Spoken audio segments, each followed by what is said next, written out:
Caleb Monroe was 40 years old. The kind of man who showed up to his own buildings without announcing himself. No assistant ahead of him. No car waiting at the curb. He walked in through the front entrance the way anyone would, signed the visitor log the way anyone would, and took the elevator up to whatever floor he needed to see. He had been doing this since his first acquisition 12 years ago, and he had never stopped. Because the things you see when no one knows who you are different from the things you see when they do. He was carrying a manila folder under his left arm on a Tuesday morning in March when Diane Ashford saw him in the hallway of the 4th floor of the Aldwell Group building. He was wearing a jacket he had owned for 12 years, dark wool, fraying at the left cuff, the kind of jacket that has been washed too many times and worn in weather it was never designed for. She looked at him. She looked at the folder.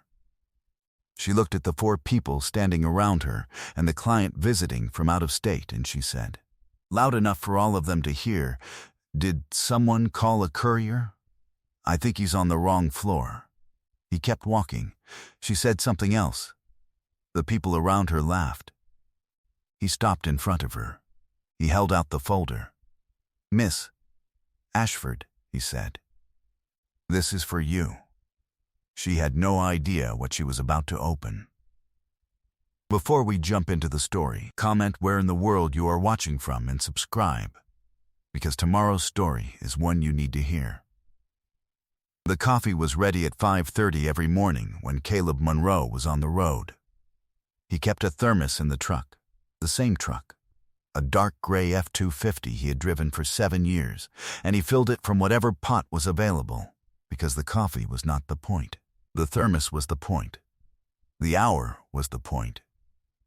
He had grown up in Greensboro, the son of a man who owned a small machining shop and a woman who taught middle school mathematics for 31 years.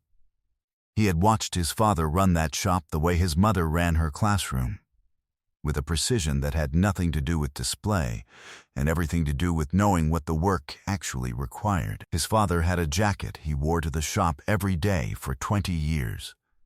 Dark wool, reliable, not for appearances. When the shop closed and his father retired, he had given the jacket to Caleb. It was not in good shape. Caleb had kept it.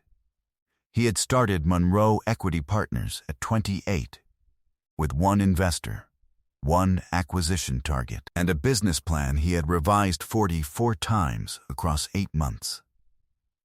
By 32, the firm had made 3 acquisitions.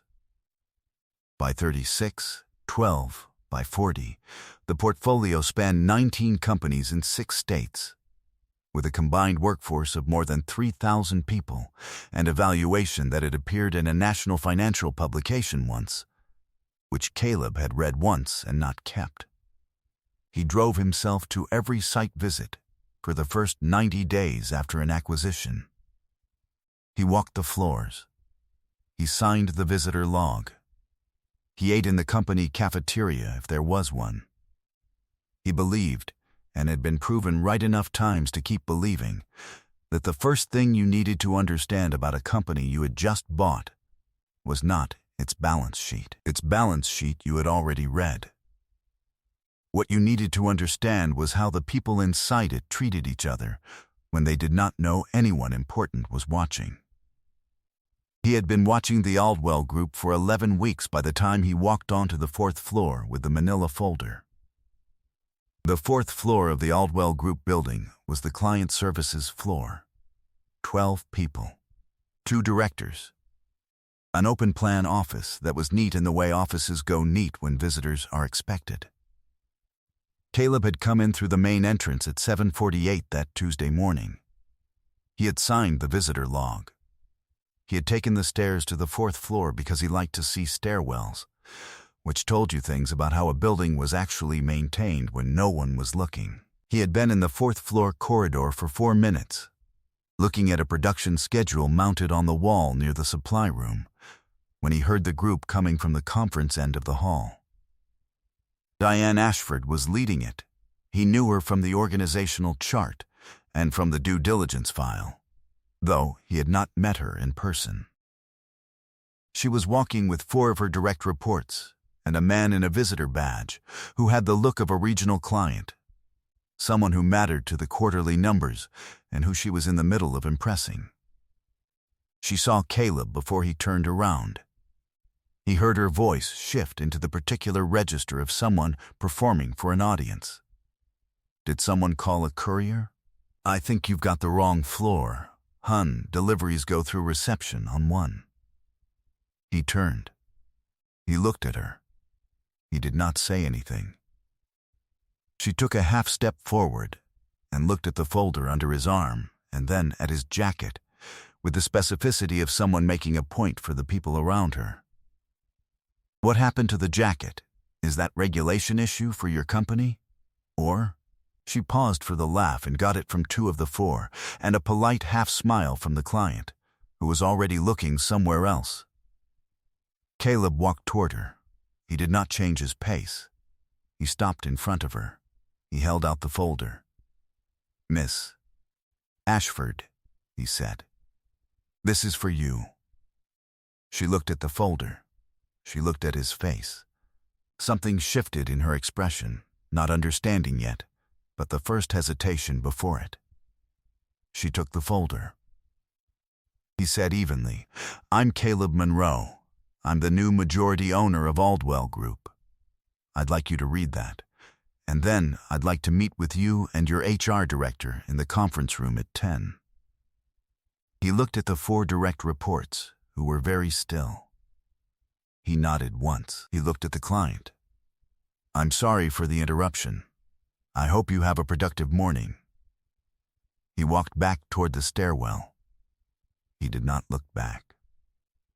3 months before that Tuesday, Monroe Equity Partners had completed the acquisition of Aldwell Group in a deal that had been building for 7 months. Aldwell was a professional services firm, client management, campaign support, operational consulting, with a solid regional reputation, a reliable client base, and margins that had been declining quietly for 2 years in a pattern that looked, from the outside, like market pressure and that looked, from the inside, like something else entirely. Caleb had learned the difference between those 2 things across 19 acquisitions. Market pressure left marks in particular places. When the marks were in different places, that meant a different kind of problem. He had done his own walkthrough of every Aldwell office in the first 2 weeks after close. 6 locations, same approach each time. Visitor log. Cafeteria. Stairwell. He spent time in whatever rooms were available and watched the way the rooms worked. He asked routine questions. He listened to what the answers left out. On the 8th day of walkthroughs at the regional office in Chapel Hill, a department manager had mentioned Diane Ashford's name in the context of a question about vendor relationships. The manager's answer had been correct and complete and professionally delivered, and the junior analyst sitting 2 chairs away. A young woman named Amara Owusu, 26, who had been at Aldwell for 2 years, had said nothing. She had simply looked down at her notepad for a moment and then back up. Caleb had noticed it the way he noticed things, without showing that he had, without deciding yet what it meant. He had noted her name. He had filed it away. The second thing he had noticed was a line in the vendor contract reports his operations auditor, Lydia Pearson, had flagged in week 3 of due diligence. Silverpath Solutions appeared as a preferred vendor for 4 client accounts, an unusual concentration for a vendor with a limited service footprint. Lydia had noted it. She had asked for the contract documentation. He had told her to follow it quietly. What Amara Owusu had in her desk drawer, which she brought to Lydia's office in a manila envelope on a Wednesday afternoon in the 4th week of due diligence, unprompted, because she had been waiting for exactly this kind of opening, was 18 months of documentation. Expense reports with personal charges highlighted. Vendor invoices with annotations. a ledger she had maintained in a personal notebook, dated and signed, tracking what she described in her cover note as patterns I did not know what to do with until now. Lydia had called Caleb at 6:47 the following morning. "I need you to read something," she said. "Come in before 8. An hour later, Caleb was seated across from Lydia in a conference room. The morning was cold and gray outside the windows. 3 folders on the table and a personal notebook with careful, dated handwriting. "She's been steering contracts to Silverpath Solutions for at least 22 months, Lydia said. She placed the first folder on the table. Silverpath is 42% owned by a holding company. That holding company's registered agent is listed as a man named Gregory Ashford." "Her brother," Caleb said. "Her brother." The contracts represent $190,000 in redirected vendors spent across 4 client accounts. The work performed by Silverpath was consistently billed at market rate. The quality, per the junior staff performance notes Amara kept, was consistently below it. The difference was absorbed by the client accounts, meaning by Aldwell, as write-offs and rework costs. Caleb looked at the contract log. He looked at the Silverpath invoices, which were clean and correct in format and thin in substance. He set the folder down. "What else?" he said. Lydia opened the second folder. 3 years of expense reports for Diane Ashford's department.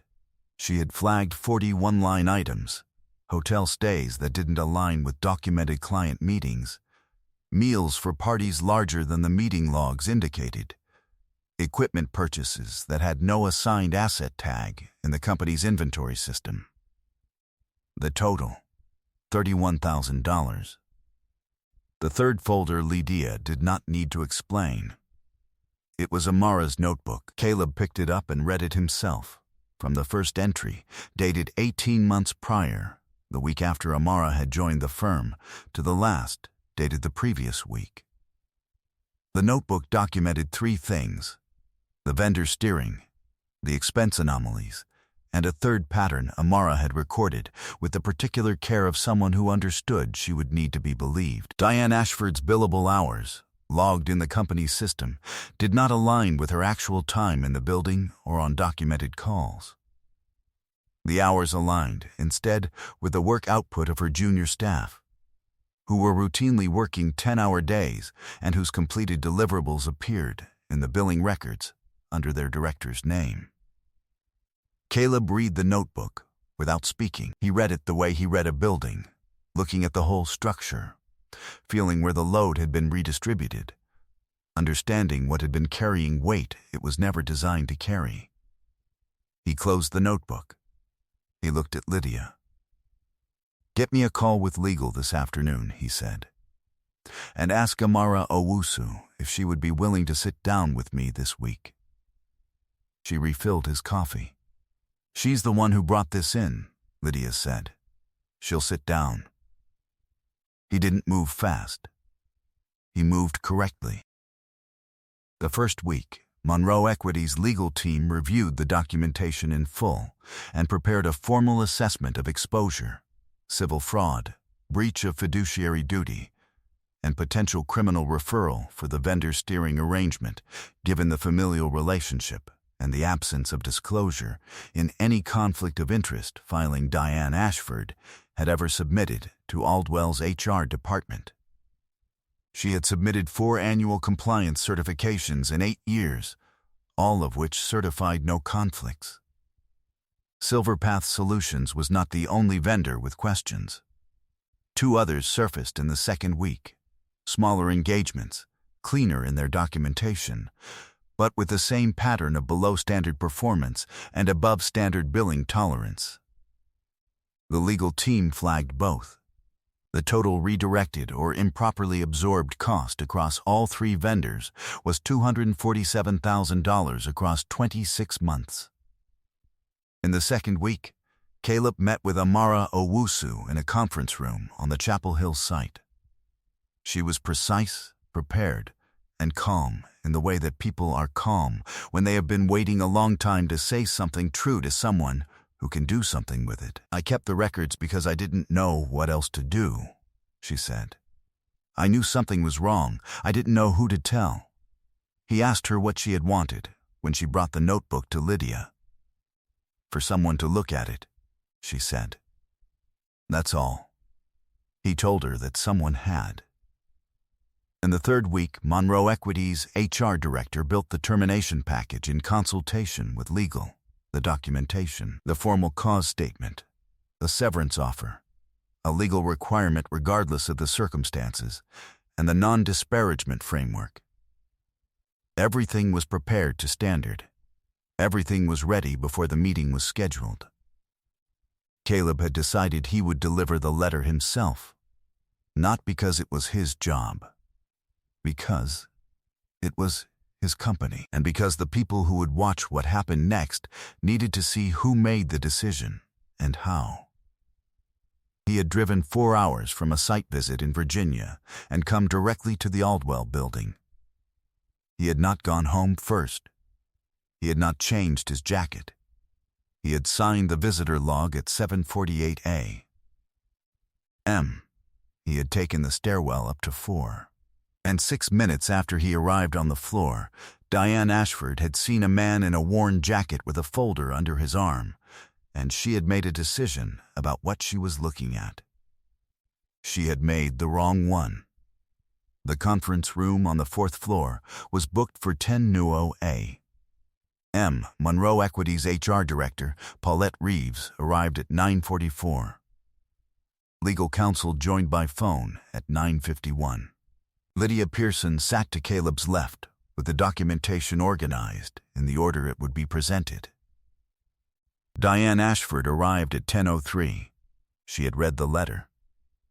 That was visible in her expression, the shift between the woman in the hallway and the woman who sat down now, which was the shift between performance and calculation. She had an attorney on the phone, a man whose name she gave to Paulette, and who listened without speaking. Paulette opened the meeting. She stated the purpose, the parties, and the recording notification. Then she placed the first folder on the table. Miss Ashford, your employment with Aldwell Group, now a subsidiary of Monroe Equity Partners, is being terminated for cause. Effective today. We're going to walk through the documentation that supports this decision. She walked through the vendor contracts. Silver Path Solutions. The $190,000 in redirected spend across 22 months. The familial connection to Gregory Ashford, undisclosed in any annual compliance filing. She placed each document on the table in the correct sequence, without inflection, without editorializing. The contracts. The invoices. The public record showing Silverpath's ownership structure. The 4 compliance certifications Diane had signed, each one certifying no conflicts. Diane Ashford's attorney, still on the phone, asked for a 5-minute pause to review. Paulette said of course. They reviewed. He asked 2 clarifying questions about the compliance certification language. The answers were already in the documents. Lydia placed the expense documentation on the table. 41 flagged items. Dates, amounts, the discrepancies between the logged purpose and the available supporting records. Total, $31,000 across 3 years. Then, the billing records. Diane's logged hours against the junior staff output records. The pattern documented in Amara's notebook, corroborated by the company's own time-tracking system. The deliverables that appeared in Diane's billing under Diane's name and that had been produced, in full, by people who had never been credited and who had been working hours that were never compensated. Diane Ashford's attorney said he would need time to consult with his client. Paulette said of course. She said they would reconvene in 10 minutes. She and Lydia stepped into the hallway. Caleb remained in the room. He did not review documents. He did not use his phone. He sat in his chair and looked at the window and waited.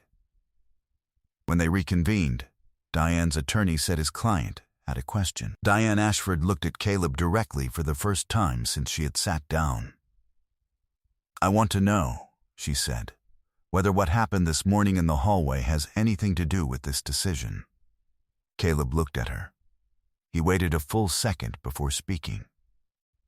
"Miss Ashford, what you said in the hallway this morning was useful information. But what's on this table is why you're here." He indicated the folders. "These documents were assembled over 11 weeks of due diligence, beginning before you and I had ever been in the same building. The decision was made before I walked onto this floor. What you said in the hallway did not change it." He stood. He picked up his thermos. He nodded to Paulette and to Lydia. He walked toward the door. He stopped. He turned back. He said it quietly, the way he said most things that mattered. "The jacket is 12 years old," he said. "I wore it the morning I signed my first acquisition. It was my father's before that. He wore it to his shop every day for 20 years. I thought about replacing it a long time ago." A pause. "I kept it because I liked the reminder of what this work felt like before it got comfortable." He walked out.